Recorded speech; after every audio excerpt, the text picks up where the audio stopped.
Four deaths in our community, and 10 were suicides and 1 homicide. And it seemed a lot of the elderly people got sick and died, while up to now we've only had 1 death so far. So this year there's only been 1 death so far? So far, yeah. That's positive? Yes, yes. And so you're saying that last year there were 10 suicides.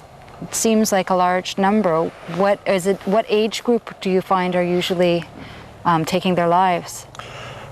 Let's say somewhere between 18 and 22 was the most of them. It's very young. What do you think is the main cause that's causing these young people to commit suicide? I think one of them is loss of identity. Captive Israel, that into exile dreary is gone, far from the face of God's dear Son. Rejoice, rejoice, Emmanuel shall come to thee, O Israel.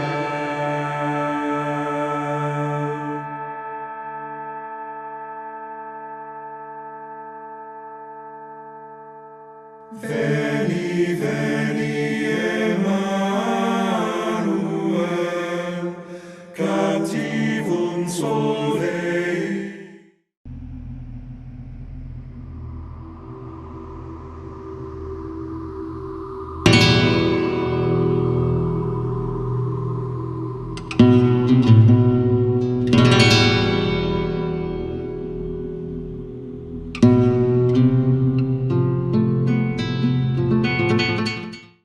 What does it say on here? I can read here that here, San Valle, and Valle is a very typical family name, this area. And the month, date I can't see, July or 1895. Why did they bury people on this island in the graveyard? In old days, they came by boats because in summertime it's always reproductive animals, wolves, foxes, so on.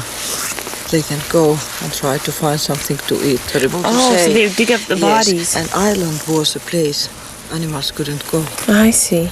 Is this the only grave area, or are there other crosses around here? Other places are here also. Let's take a look here. Okay. We can find. Are the Samis the minority group in Finland? Yes. And we have about 6,000 Sami people in whole Finland. Only 6,000? Only 6,000. And about those 6,500 is living in South Finland, Helsinki main town. Okay, and the majority of them are up here. Yes, here in northern parts, in Inari and then northern, maybe a little bit south also, but most are here. Were there more before and they've gone down, or were they always a small group? Yes, they have been more before, but they have been married with Finnish and changed after years.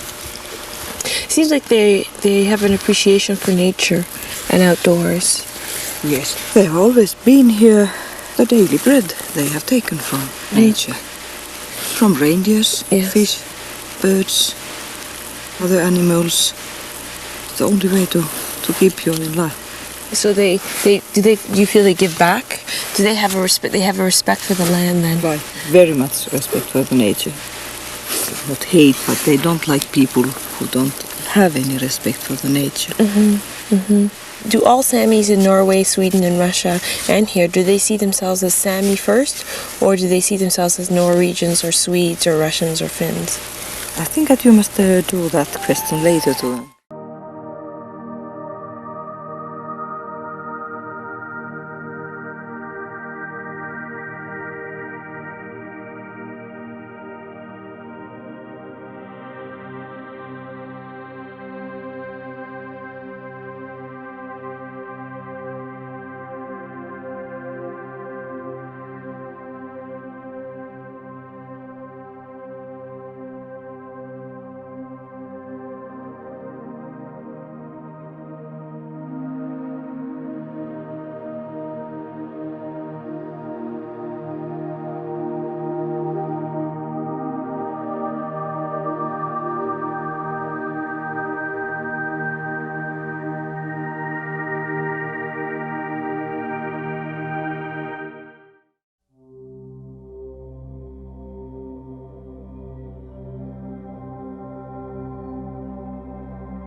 When we started restoring the cathedral, we knew that we should find plenty of bones because people were buried inside the church. And we found them. We found the history of Vitoria, we found the history of this cathedral, because that bones, the meaning are like documents that explains to us the history around this cathedral. So hopefully we can have the archaeologists show us the bones. Yeah. Outside, a team of archaeologists were excavating the bones. They were the bones of ancient Christians buried in or near the church. These are full bodies. Yes, full. It is all full of bodies. And how old are these bodies here? These bodies were 700 years old. Yes. 700 years old? 700 years old, yes. From the 14th, 13th century. So now how were they buried? Were they buried in caskets or were they buried in cloth? No, some of them were buried in box, and another just with cloth. Now can you tell the sex of these? Well, Right now, I don't know, probably women, but we can tell the sex sure after we make a most deep study in the lab. We have a record system very complete. We have the body draw it three-dimensionally in the computer, and we make a lot of photographs, digital photograph and slides. We can tell even what he did during his life, not the job of the people. Wow. Yeah, the different kind of jobs, of physical jobs. That sounds very interesting. Yes, to me, yes. My name is Charles, and I'm the caretaker of this cemetery. I've been working here the last 21 years. Most of the people died getting cholera and malaria. Here lies the body of Captain James McGlashan. This is the hero of the cemetery buried here, who died on the 2nd of December 1817, age 26 years. When he came to Kandy, he came with malaria fever. He survived a few days. On the last day, he had told another captain, "Please get a reverend priest and give my last extreme unction." He served in Germany, where he was appointed a companion of Gulpic Order of Knighthood, and he obtained a medal bestowed by their grateful country on all who fought at Waterloo. The last person to be killed by a wild elephant is buried in our cemetery, and this is his grave. John Spottiswoode Robertson of Edinburgh, 33 years old. 3 brothers have gone hunting. 2 had guns and 1 hadn't. The 2 with guns have said, "You don't come with us, you don't have a gun." But he was adamant. He has said, "No, I'm also coming." He has taken 2 sticks and made a cross. He has removed his shirt and put it on the cross and told his 2 brothers, "If an elephant attack, I'll stick this cross on the ground and then we can run. The elephant won't attack us, he'll attack the shirt first." The elephant came out trumpeting and charging. They panicked and dropped their guns as well as the cross. He was caught by the elephant and he was made into piece meat. The other 2 managed to climb a tree. After the elephant finished him, he went and he was waiting under the tree for the other 2, shaking the tree, trying to uproot the tree. The parents waited and saw the children are getting late. They sent our local people to find them. Our local people know how to chase an elephant. The elephant was chased. All his pieces were collected into a gunny bag. He was brought to the cemetery in a sealed coffin. There was a governor by the name of William Gregory, and he was the governor for 4 years in Sri Lanka. The first year they came to Sri Lanka, he and the lady from Colombo, they were travelling to Anuradhapura. When they came to Kandy, she had got acute diarrhea. She had a pet dog, and the dog also dies. The dog is buried in the President's House garden with a monument for the dog also. In 2013, Prince Charles also came here. There were only 4 graves to show him because he doesn't have the time, and this was the 2nd grave to show him. A couple of months ago, a young couple came and the boy told me this is his great-great aunt. His father is writing a book regarding the family history, and he has come to take photographs to put in the book. He told me this lady's father was very rich in England. He was a merchant. He had 7 children, 6 daughters and 1 son. But he became very poor by giving the dowry to the 6 daughters.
what I find absolutely astounding is that perhaps a week and a half ago, I never heard the word Seminole. And now I'm not an expert, but I've seen some Seminole. I've seen part of their culture.